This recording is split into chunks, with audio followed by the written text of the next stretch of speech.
We love you, Mike.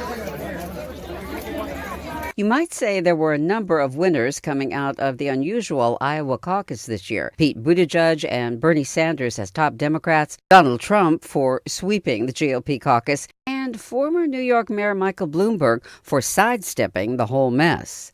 Well, the fact that, his car was not in the 9-vehicle pileup on the freeway obviously is an advantage for him. 77-year-old Bloomberg said from the get-go, when he got into the race last November, he would skip the first 4 contests and instead concentrate on the delegate-rich Super Tuesday states, where nearly a quarter of all delegates are up for grabs. And just a few days ago, he also fired up crowds in the traditionally red state of Arizona.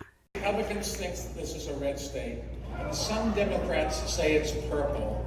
But why don't we call it what it will be in 2020, a blue state?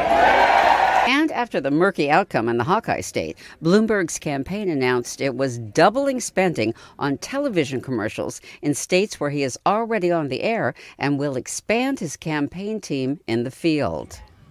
Indeed, the former Republican turned independent turned Democrat has already spent more than $200 million of his own personal fortune, and it's paying off in some polls where he's starting to tiptoe into the top 3. This has been the pattern for all Democratic primaries, that you have to be in Iowa, you have to play in New Hampshire, and you now have to play in South Carolina or in Nevada. These are the 4 early events. Still, analysts say his strategy of entering late and bypassing the first 4 contests is a long shot.